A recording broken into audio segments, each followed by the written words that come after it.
Hi everyone, I'm Rami. And I'm Angela. And we are here for the third installment of the APM YouTube live sessions. We're so happy you're with us. We know interviewing can be really stressful, so we're here to help you through that process. We're going to be going through 3 sections today. We're going to go through some hints and tips through a slide deck that's shared with you as well. Then we're going to do a mock interview between each other to give you an idea of what it could be like. And of course, we'll take some Q&A. So throughout, please don't hesitate to be chatting on there. Svetlana and Noel will be answering with you, and then we can do some Q&A at the end. How's that sound? Sounds good. Let's get started.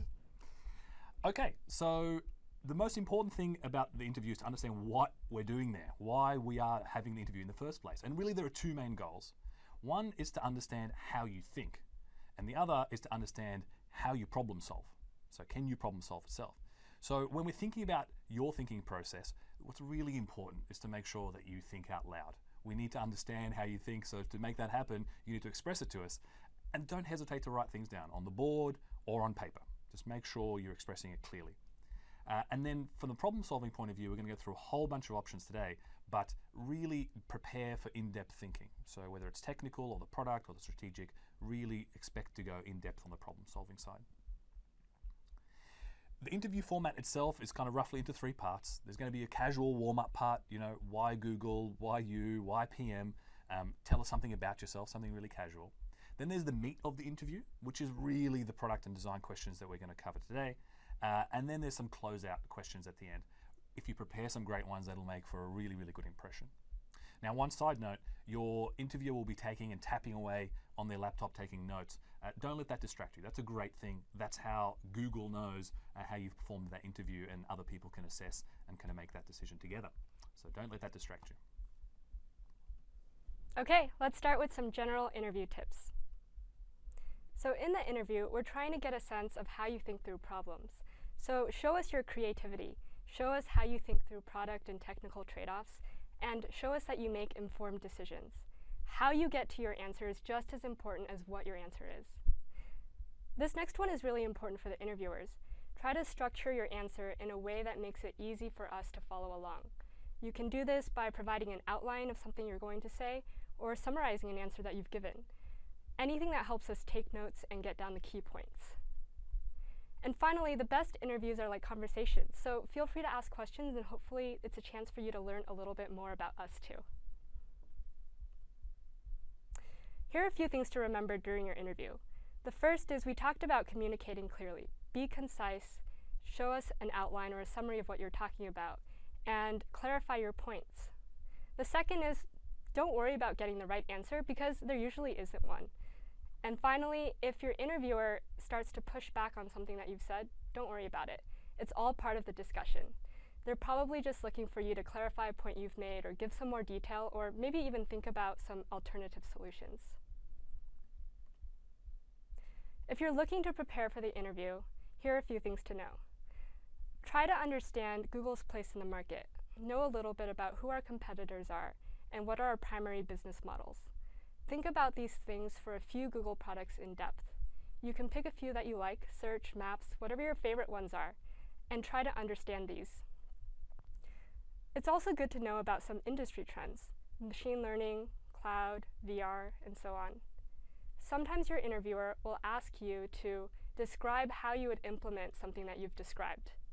So try to be able to describe how you would use basic CS concepts, at least at a high level. And finally, stay up to date with the latest tech news. You can go on Google and search for the Google blog, which tells you a little bit about what we're up to, or just Google search Google. Google. That's a great tip. Let's dig into some of the details of the interview itself. So the high level is to understand the sort of question you're being asked. It's really, really important, because that'll help you work out A, how to approach it, but B, how much time to allocate to it. So it's really important to kind of think about that and not to spend too much time on the wrong questions. The 3 types of questions, very, very broadly: a warm-up question, your follow-up question, and your open-ended question, the big ones.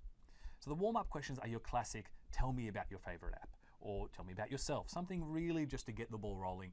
You're thinking 1 to 2 minutes maximum. Please don't ramble, stay focused, and just treat it as a warm-up question. So the goal here is to do it quite quickly. The hints you're going to find are things like give me a list or the least. Look for those keywords to know that it is. And if you can work out which one of those are going to result in a follow-up, that'll be handy for you as well. The follow-up questions tend to be a little bit more in depth. And so the goal there is for you to start flexing your depth knowledge, right? Start flexing your skills. Questions like what's your favorite app or what's a killer app in particular and that you would launch to make it work, they're really, really good. 5 to 10 minutes is what you're looking to allocate there. And then your open-ended questions, these can be just about anything, and that's what we're trying to make sure you're prepared for. Something like, should Google acquire, insert your favorite startup, is a classic. 10 to 15 minutes, these are quite big and unwieldy, so the trick there is to come to it with a bit of a framework.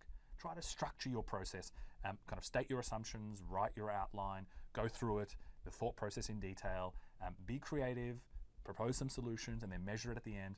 We'll give you a framework here today just to kind of think through, but those open-ended questions really require you to kind of bring them together. The types of things that we're really grading for is also really, really worthwhile understanding, and different questions will stress on different parts of this rubric. So there are 4 main skills if you think about it: a product skill, strategic skills, technical skills, and analytical skills. The product skills are kind of core product management. So it's design a new shoe for an elderly person that costs less than $10, for example. So it's design X for user with a given constraint. The key there is to think of the user first.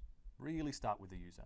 For sure, you're going to think of some technical kind of questions and technical issues, but really if you also think of some PR and marketing and the holistic approach to product and going to market, that'll help out quite a lot. The next question is the strategic question. So these types of skills that we're testing for when you're in the hot seat as the CEO and you're given a situation, what would you think about? And there is much of the business model reasoning that you can bring into it would make it much, much better for you to be able to frame those sort of strategic questions as possible. So you have to really up level. It's not just about the product itself. So try to back up your answers where you can.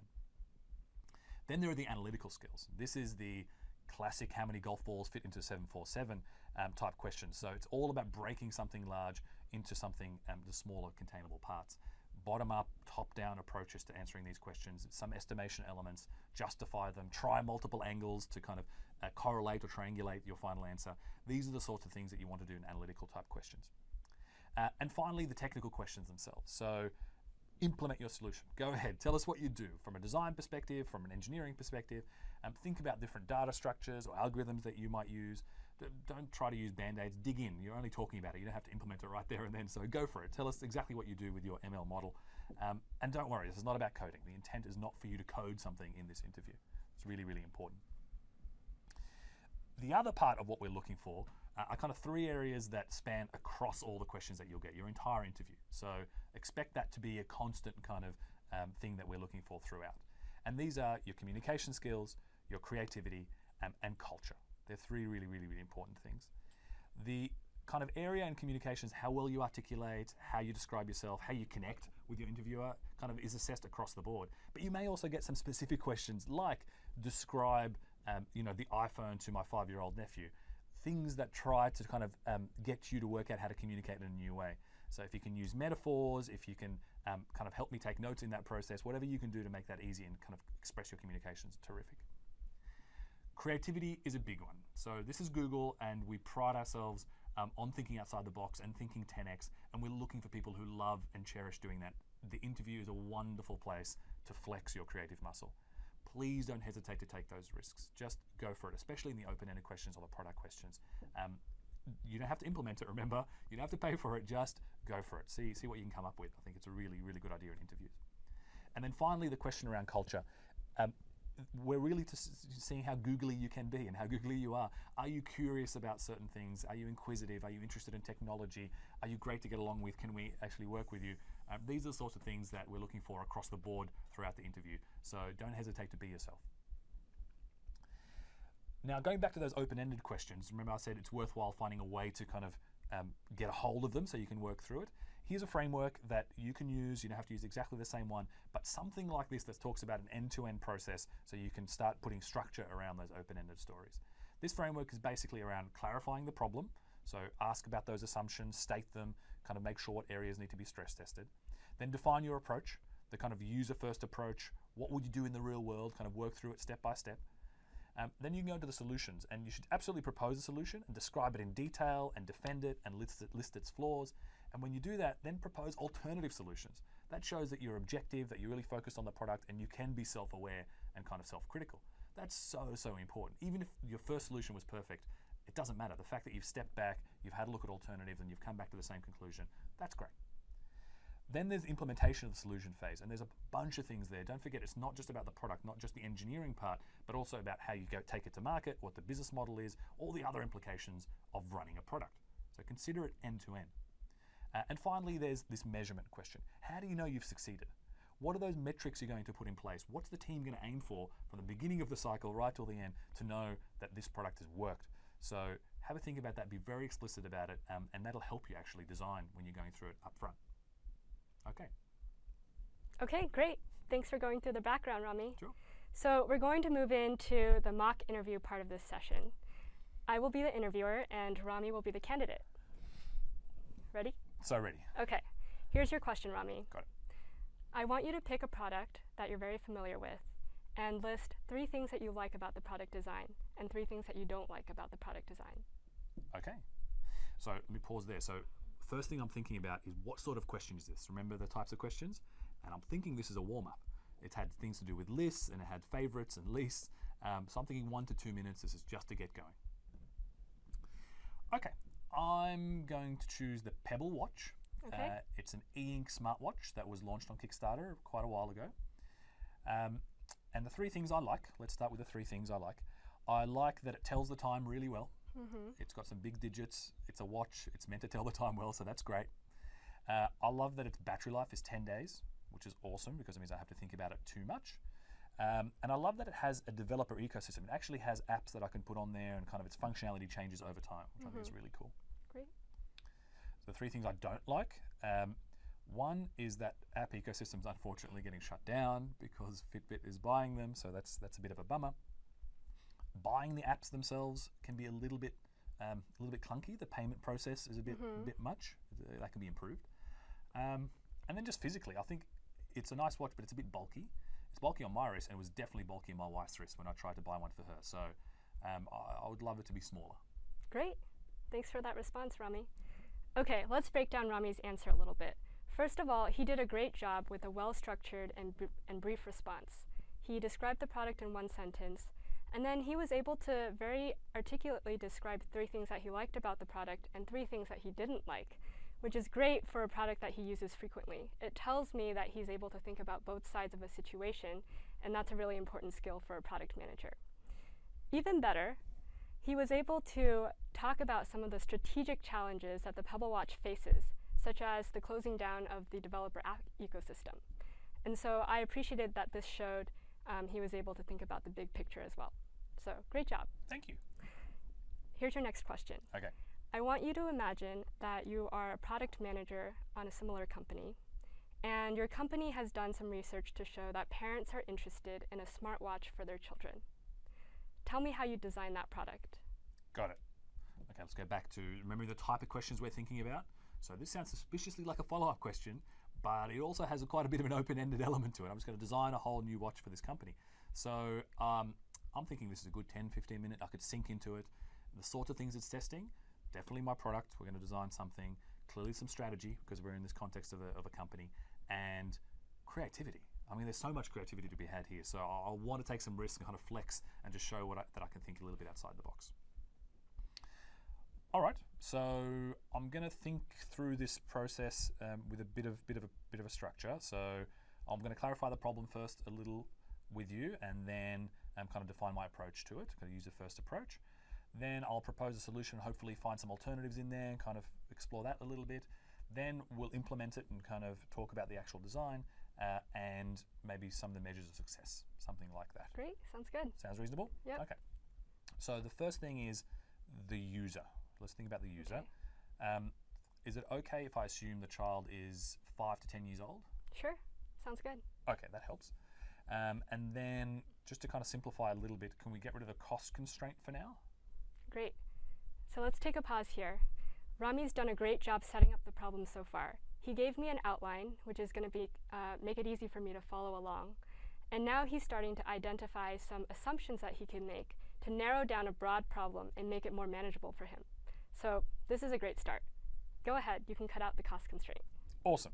Okay, so now let's talk about the needs for those users. And I think there are two users. It's really important here. So we talk about the child and how old they are, but there's also the parent. So the child and a parent. I think they have different needs. The child's needs with this watch, I think, very basically, they need to be able to tell the time. I think that's really, really important. Maybe they have a need to learn how to tell the time because 5-year-olds may not be able to read an analog watch or even a digital one for that matter. So maybe that's a need. They probably have a need to do with communicating. So communicating back to their parent. Maybe it's in an SOS function or just a direct communicator. We'll have a think about that. There's something there that's kind of interesting. And they probably have a need for it to be delightful and fun. They want to enjoy whatever gadget they have. It's almost like a new toy. That's what I'm thinking for the child. For the parent, I think their main need has to be around safety and security of their children. I think that's our basic assumption. So things around tracking and monitoring and that sort of stuff I think we're going to be thinking about. Then I think there's a need around control. So if we're going to have these features on the watch, they're probably going to want to control some of those capabilities, how much data they use or what apps they're using and things like that. And finally, I think just about all parents will want some level of education or a learning element to the whole platform. So that's probably a need they'll have too. Okay, great. Rami's done a great job so far defining the users and starting to articulate their needs. This is showing that he's going to take a great user-focused approach to this problem. Why don't you keep going? Okay. So what I do now is kind of test if those needs are real. So I'd love to do some research and kind of ethnographic studies, but I'm going to assume you want me to go straight into the solution for now? Actually, I'd love to hear more about the user research you do. Okay, sure. So I think I want to test with the parents if that need for safety and security is real with them. So what do they really want with their children? And that's the assumption we've made so far. And for the kids, what we really want to do is see what they want in a watch. Right? We really want to understand what they care about in having a device and having a piece of technology or a toy. So for the parents, what we could do is we could test those things by doing some analysis, market analysis on technologies that are similar or devices that help do this. We could do some interviews with parents and see what they're really into. I think that could work. The kids is harder because you can't really ask a 5 to 10-year-old what they want in a device. So we might do some observational studies. We might just kind of watch them and see how they interact with technology and other devices and toys and things like that. Great. Sounds right? good. Okay. Let's move on to designing the product solution. Great. All right, so let's talk about the product itself. So I think there are two main elements. There's a hardware and a software element. I think let's talk about the hardware first, and that's really about the kids. So it's the device itself. And I think the device should be really light and small form factor and really kind of nimble because they're small kids and they're small wrists. So I think that's kind of baseline. For sure, the hardware should be really, really easy to recharge. I think that's super, super important. It should have a really long battery life. Yeah, the kids are going to forget to recharge it and all that sort of stuff, so it should just go for a long time. And maybe the hardware should actually allow you to replace the band and the watch face and things that kind of allow the kid to make it personal and enjoy it and kind of be proud of it. So I think they're the sorts of things that could be really cool in the hardware side. Now on the software side, let's start with the kids again. So the first thing to think about for the kids is telling the time. I think we could do some really cool features that help the kids, especially the younger ones, learn how to read the time. So maybe it switches between analog and digital. Maybe it has a voice, kind of tells you what the time is, so it helps you learn as you're going through it. I think that could be interesting. Then I think there's something around communications. So we could build in a beacon or an SOS response or just kind of like a buzzer saying, I'm here, or maybe even a voice communicator, kind of like a walkie-talkie, could be really interesting for them. On the entertainment side of that need, that delight, I think we're going to want to have some really fun puzzles and games in there to meet that need of needing it to be entertaining and delightful. So we're going to want to do things like that. And then maybe an out there one, it's not an explicit need, but it could be a delightful piece, is if we can maybe build in payments, maybe with kind of an NFC or some close range comms, they're able to pay for things with their watch, and they could help them teach about commerce and kind of looking after their money, and they could buy their own snacks, and it's relatively secure. So that could be an out there thing. Okay. That sounds reasonable. Yeah. For the parents, I think the whole safety and security thing is super clear. So we need it, like being able to track where their child is, I think is 101. So some combination of GPS and wireless communications kind of makes a lot of sense. Then they're going to want, I think, the control need is clear. So what we can do is have a whole system where they can monitor the usage of the apps, they can close down certain apps and not allow them to download others. Those sort of features I think would be really great for the parents. Then I think there's a delegation feature that could be really handy because it's not always the parents who are looking after them. So they're going to have a way for the teacher maybe to be able to do controls or change those controls, or the grandparent or anyone else looking after them. So I think there's a delegation of authority. And then finally, maybe there's something about tracking their activity. So maybe the parent can actually see if the kids have stepped outside and stopped playing video games for the day, and just kind of generally have they've walked about. So something like that could be interesting as well. Okay, great. That's a great set of features. Cool.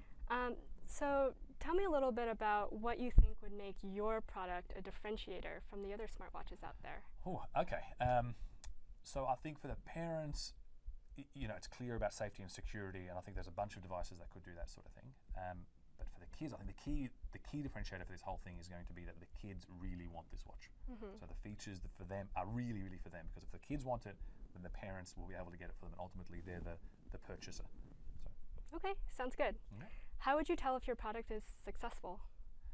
Well, is anyone buying it? Ultimately, are we making any money off it?